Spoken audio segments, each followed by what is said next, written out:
So Jaganmohan రెడ్డిని కావాలని భద్రత ఇవ్వట్లేదా, లేదంటే ఒక మాజీ ముఖ్యమంత్రికి ఇవ్వాల్సినటువంటి సెక్యూరిటీ ఎందుకు ప్రభుత్వం కల్పించట్లేదు? అంటే నిన్న ఇంటెన్షన్స్ అండ్ కంటెన్షన్స్ అనేవి రెండు చాలా ఇంపార్టెంట్. ప్రధానికి ఆయనకి ఎలక్షన్ కోడ్ వైలేషన్ కుదరదు అన్నప్పుడు పోలీసులు గృహ నిర్బంధం ఎంతమందిని చేయట్లే? చేయొచ్చు. చేయకూడదా? చేయొచ్చు. మరి ఎందుకు గృహ నిర్బంధం చేయలే అంటే దే ఆర్ వెరీ క్లియర్. ఎందుకంటే ముందు వాళ్ళు చెప్పింది ఏంటి, పోలీస్ ప్రొటెక్షన్ ఇస్తున్నామని చెప్తూ ఓవరాల్గా ఇవ్వలేదు. రెండోది సెక్యూరిటీ ల్యాప్సెస్ అనేవి మీరు పవన్ కళ్యాణ్ గారు ఆల్రెడీ చెప్పారు లా అండ్ ఆర్డర్ విషయంలో. దేని కొత్త కాదు కదా, అదే కంటిన్యూ అవుతాను 9 నెలలు బట్టి. ఓకే. ఇక్కడ ఇందులో క్రిటికాలిటీ ఏంటంటే ఆయన మీద పెట్టిన కేసుల్లో ఎవరైతే ఒక ఆఫీసర్ స్క్వాడ్ అక్కడికి వెళ్ళి అబ్జర్వేషన్స్తో ఎఫ్ఐఆర్ ఫైల్ అయింది, లేని వ్యక్తి పేరునాని పేరుతో సైతం ఎఫ్ఐఆర్ ఉంది. అవును, అక్కడ పేరునాని లేకపోయినా కూడా ఆయన పేరు పెట్టారు. అంటే మనకి అక్కడ ఊర్లో అక్కడ ఎవడో లోకరోడు పేరునాని కథలు నాకు అనవసరం. మనకు తెలిసిన ఒక లైమ్ లైట్లో ఉన్నాడు పేరునాని. ఇది happen to be the ex minister and ex MLA of YSRCP. ఎందుకంటే మిగిలిన వాళ్ళందరూ క్రానికల్ ఆర్డర్లో లేళ్ళెప్పిరెడ్డి, రఘురాము వీళ్ళందరి పేర్లు చూసుకుంటే, పిన్నెల రామకృష్ణారెడ్డి గారు, అంబట్రాంబ వీళ్ళందరి పేర్లు చూస్తే ఆబ్వియస్లీ దిస్ జెంటిల్మెన్ ఇది హ్యాపన్ టు బి వైఎస్ఆర్సీపీ అనుకుంటున్నాం. ఇది పక్క చర్చ అనుకుంటే ఇవాళ ప్రభుత్వ పరంగా ఆయనకి 3 సర్కమ్స్టాన్సెస్లో చెప్పొచ్చు. ఒకటి, ఆయన ఇంటి ముందు గడ్డి తగలడింది, సెక్యూరిటీ వాల్ ఇన్వెస్టిగేషన్ బదులు నీ ఫుటేజ్ లేవని అడుగుతున్నారు. దానికి ఒక కట్టుకథలు చెప్తున్నారు, ఏవో ఫైళ్ళు తగలెట్టారు తోటకూరని. ఇది నాన్ సెన్స్. రెండోది, ఆయన ఒక రషీద్ గారు మరణాంతరం ఆయన పరామర్శకు వెళ్తున్నప్పుడు ఒక దిక్కుమాల వ్యాన్ ఒకటి ఇచ్చి బుల్లెట్ ప్రూఫ్ది, అది ఎందుకు పనికిరాంది, తగలడితే మళ్ళీ సొంత కాన్వాయ్లోనే వెళ్ళాడు. నిన్నటిది మిర్చి యార్డ్కి ఎప్పుడైతే ఆయన సందర్శనకి వెళ్ళింది, it is the absolute non providing of security. దీనికి మూల కారణం ఏంటంటేనండి, ఇగ్నోరెన్స్ ఆఫ్ డెత్ అన్నది మహానుభావుడు, ఇగ్నోరెన్స్ ఈజ్ డెత్ అని మహానుభావుడు వివేకానందుడు చెప్పాడు. ఇన్నిసార్లు ఆలోచిస్తుంటాను ఏంది ఇది ఇలా అన్నాడు ఈయన అన్నది చూస్తే, నిన్న క్లియర్గా చెప్పాలంటే ఈ వైఎస్ఆర్సీపీ వాళ్ళ బుర్రతక్కుతనం ఎలా ఉంటుందంటే, గౌరవ ముఖ్యమంత్రికి చైర్కి రెస్పెక్ట్ ఇవ్వకుండా ఈ తెపేల ఛానల్లోనూ ఎవడు పడితే ఆడు, అక్కడికి పౌడర్ రాసుకున్నాడు కూడా చెలరేగిపోయి అరే తురే మాటలు, ఓ సైకో అని ఏది పడితే అది మాట్లాడుతున్నప్పుడు, ఇప్పుడు మామూలుగా ఒక పర్సనల్ హ్యూమిలియేషన్ అనేది జరుగుతున్నప్పుడు, అదే జగన్మోహన్ రెడ్డి గారు ఒకసారి అదేదో బిఎస్డికే పదం వాడినప్పుడు పట్టాభి ఆబ్వియస్లీ మనోభావాల్ని అర్థాలని చేసుకున్నప్పుడు ఆ మనోభావాల విషయంలో కంటిన్యూషన్ ఉండాలి కదా. అది ఎప్పుడైతే లేనప్పుడు వీళ్ళందరూ జనసేనలో తెలుగుదేశం వాళ్ళు ఈ చిన్న చెత్తక వాళ్ళు కూడా టీవీ ఛానల్లో నాతో డిబేట్ పార్టిసిపేట్ చేసిన వాళ్ళకు బోల్డ్ మంది ఇష్టం వచ్చినట్టు మాట్లాడడం నేను డెలిబరేషన్స్ చూసేవాడిని, ఇంక్లూడింగ్ మోడరేటర్లతో సైతం. వాళ్ళ కంట్రోలే ఉండదు వాళ్ళకి. సింగులర్లు ఈ జర్నలిజంలో ఏదో చూడండి, శ్రీ అన్న పదం లేకుండా లాస్ట్ గౌరవం అన్నది లేకుండా డైరెక్ట్గా ముఖ్యమంత్రి చంద్రబాబు నాయుడు, ముఖ్యమంత్రి జగన్మోహన్ రెడ్డి అనే సంబోధనలు ఎలాగా అలవాటైపోయింది జర్నలిస్టులకి. అది భాషకు సంబంధించి అలా ఓకే, బట్ అది అందరికీ అడాప్టబిలిటీ ఎలా అవుతుంది?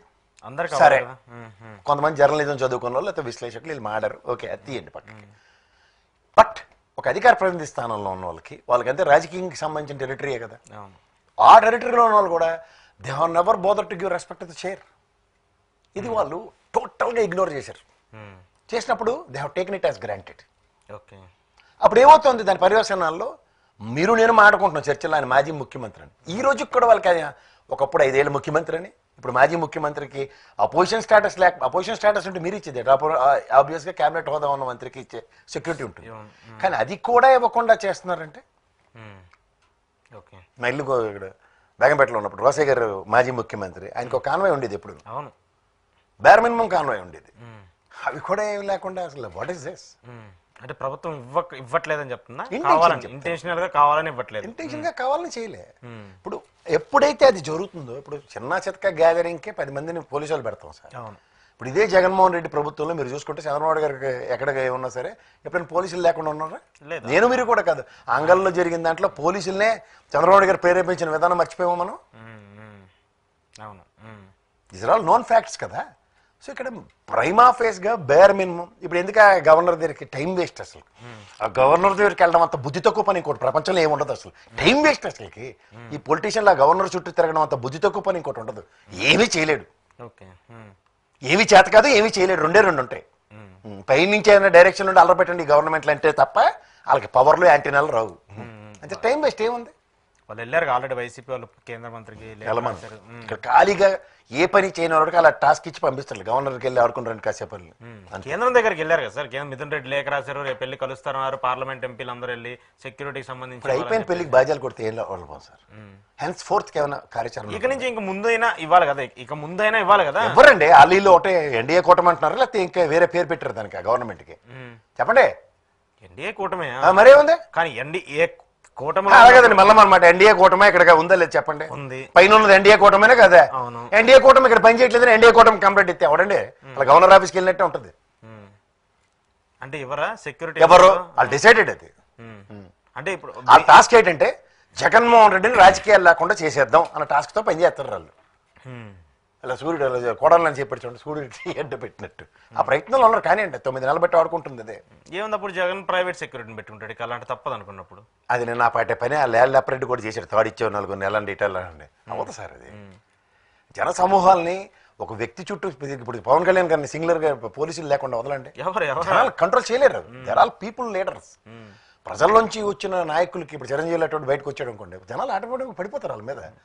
దానికోసమే ప్రైమా ప్రైజ్ గా కొంత నోటీస్ ఇవ్వండి. దాన్ని బట్టి మనం ఎందుకు అల్లు అర్జున్ సినిమా థియేటర్కి వెళ్తే స్టాంపెడ్ ఎట్లా జరిగింది, దాన్ని నిరోధించడానికి. నిన్న వాళ్ళ యాంటిసిపేషన్ అంటే తిరుమలలో జరిగినట్టు ఇదేదో జరుగుతుంది, ఏదో జరిగినట్టయితే అది మామూలుగా అలా కాదు. తొక్కి స్టార్ట్లో కూడా చచ్చిపోవాలి, ఇలాంటివన్నిటికీ ప్లాన్లు ఇవి. ఆ ప్లాన్ ప్రకారమే ఉంటుంది. ఓకే, అయితే ఇప్పుడు కేంద్రం నుంచి ఏమి వచ్చే నాకైతే నమ్మకం లేదు. దొరాలలో సార్ ఇప్పుడు మాజీ ముఖ్యమంత్రి ఆల్రెడీ 2-3 సార్లు ఎన్ని బిల్డప్లు 2-3 సార్లు ఎన్ని బిల్డప్లు మీరు అడ్రస్సింగ్ లేదు సార్. ఆడికి ఎయిర్పోర్ట్ లో కత్తెట్టు పొడి చేస్తేనే చిన్న గాయమైందట, ఇంతేట దానికి ఏంటి బిల్డప్లు అంటే సెక్యూరిటీ ల్యాబ్సెస్. అక్కడ ఏం మాడుతున్నావు రా బాబు, అది ఎన్ఐఏ కంట్రోల్లో ఉంటుంది. ఇన్ని మాడుతుంటే ఎన్ఐఏ ఇన్వెస్టిగేషన్ నడుస్తుంది దాని మీద. ఇప్పుడు మన పోలీస్ ఎస్ఐ గారు వెళ్ళి ఎందుకు చేయలేపారు అక్కడ ఇన్వెస్టిగేషన్? నిజంగా చెప్పాలంటే చిన్నదే కదా. ఎన్ఐఏ ఎందుకు వచ్చింది? ఆ డెన్సిటీని కూడా అర్థం చేసుకోరు. ఇక్కడ గొలకరాయ్ 4 రోజులు ఇంత కట్టుకుని చచ్చారు కదా ఆ వెల్లంపల్లినో ఈయనను. ఏంటి కంటి మీద మీరు ఈ పాటి తగిలితే కందిరేగలడితే ఇలా ఎగిరి గీసుకెళ్ళినా చాలు సార్, ఇంత వాచిపోద్ది. కన్ను అవునా కదా, రాత్రి నిద్రట్లేదో పురుగు ఏదో కరుస్తుంది, ఎలా ఉంటుంది కన్ను మనకి? ఇది వన్ ఆఫ్ ద సెన్సిటివ్. ఏదో తగిలింది చిన్నరాయే, పొరపాటు గ్రాపాటు, నిజమే కాదు పోని దెబ్బ తగిలింది కదా.